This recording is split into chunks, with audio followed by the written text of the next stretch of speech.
Welcome back to my channel, The Other Side KE. It's your girl Maya, recently nicknamed the Kishutu girl. So I am in Kilifi. I am at my grandmother's place, as you can see, doing the scenery. And today, it's early in the morning. We've not even started having breakfast, and she's going to show us the process of making cashew nuts, aka korosho. So apparently it comes with a fruit, it's attached to a fruit, and then it falls on the ground. It's a whole process, but she's going to show us how to roast them and how to peel them off and how to consume them, of course. So that's what we're going to have for breakfast. So first things first, don't forget to like, to share, to comment down below, and to subscribe. I'll see you guys in a bit. Bye.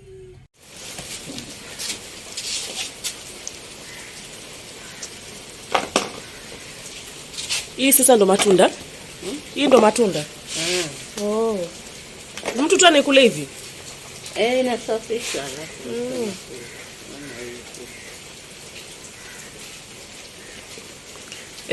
Separating the cashew nut from the cocoa pine. From the cocoa pine. It's called makanju. Makanju, Kiswahili. And korosho. Makanju and korosho, or we call it bibo also here. So my grandmother doing her thing. Just know that it is that. Okay.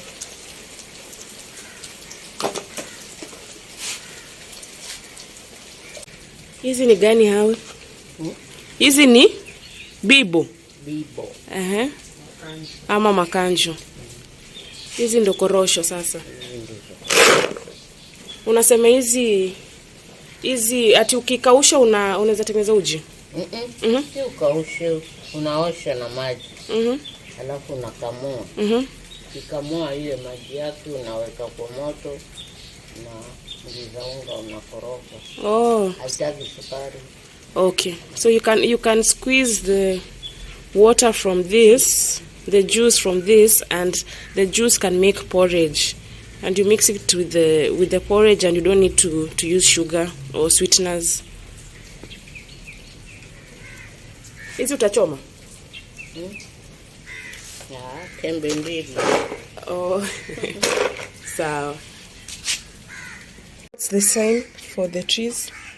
Because she has a number of trees, so the sign that shows her that she can go there and harvest from the garden is when she wakes up and outside her yard she finds 3 or 4 pieces of the cashew nuts that have been brought there by the bats at night. Oh, okay. So when she sees the ones that have been brought by the bats there, then she knows definitely when she goes to the trees, she will find the cashew nuts.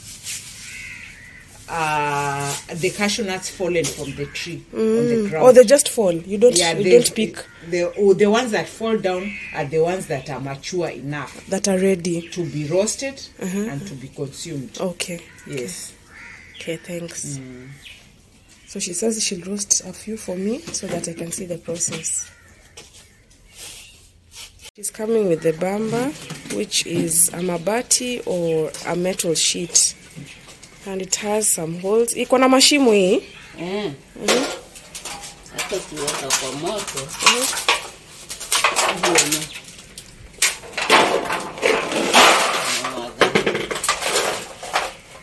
Oh. Uneka jikoni? Oh. Umesema si muda mrefu? About to roast the cashew nuts. By the way, this is our shags. This is where we used to sleep. In there is where we used to sleep, all of us. This has been the kitchen for so many years, where she's cooked for us really, really good food, because she's a really, really good cook. So she's already set up the fire. Okay. She's placing it on top of the fire.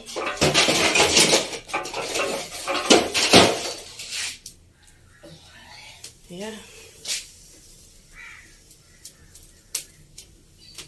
So They will roast up, turn black, and then she'll break them apart, and then we'll get the cashew nuts now. Sindio Hawe? Zitageuka nyeusi, sindio? Alafu utazivunja, alafu sasa ndo tutakula hiyo korosho. Oh.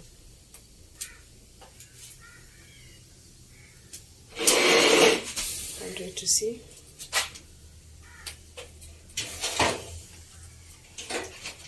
This has been the kitchen for many years. Many years. But I'll give you guys a tour some other time. The process is a bit complicated today because the cashew nuts had not been dried. Had they been dried, then it would be easier for her. But since they are just fresh from the tree, the process is a bit complicated. But that's how it's done, the traditional way. The cashew nuts have now brought out their oils. They are roasting with their oils. That is why you see fire on top of the... Yes, you can see the fire on top of the cooking pan.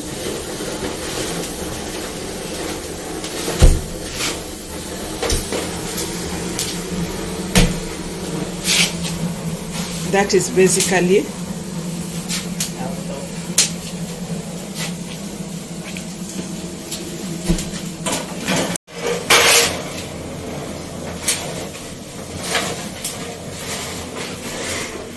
it's done. The cashew nut is done. Had it been outside, would just be pouring them out down and pouring sand on top of the cashew nut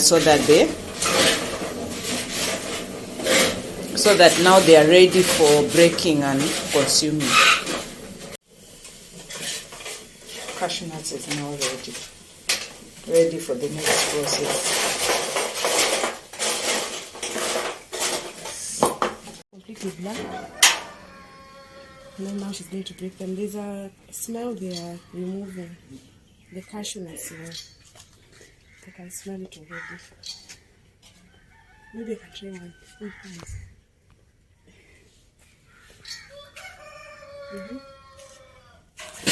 It's like this.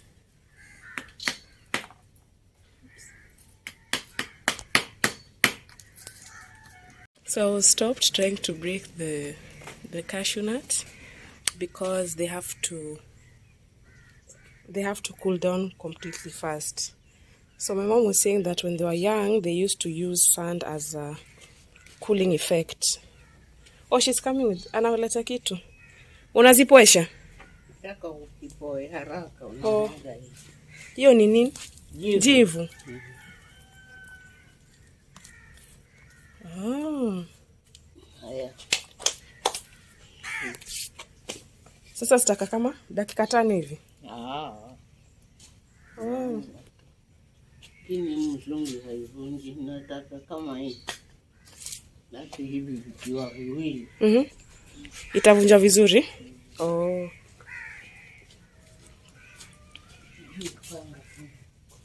So she's put a combination of the charcoal dust and the sand to cool it. It's like a cooling effect, and then she'll now break it. So she's splitting this into 2.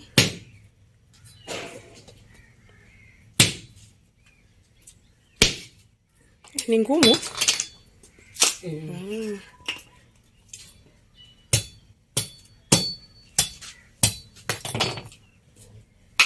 So now she'll use this to break up the cashew nuts, the korosho.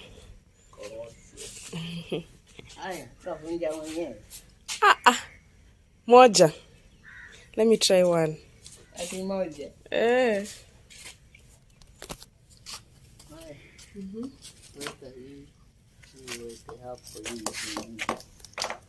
Hii ni ya kuweka korosho.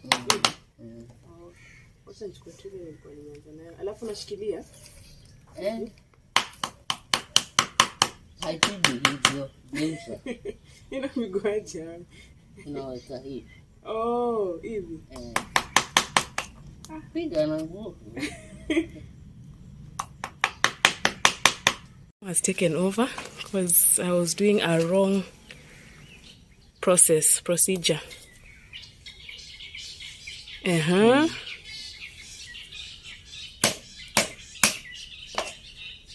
Ah, wow.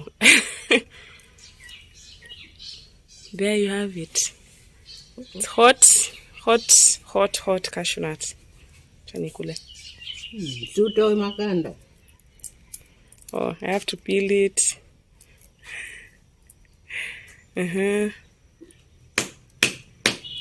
Thanks, Mom. Oh.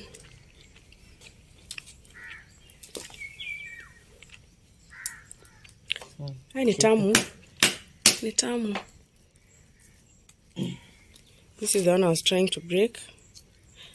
I was stopped. Nilikatazwa. This is how it looks. Niko na chumvi yake natural. Ninasikia iko tamu, yani iko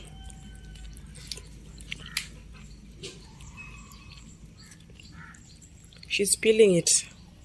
Oh. Okay. And then we'll put them. Nike kwa ile bakuli.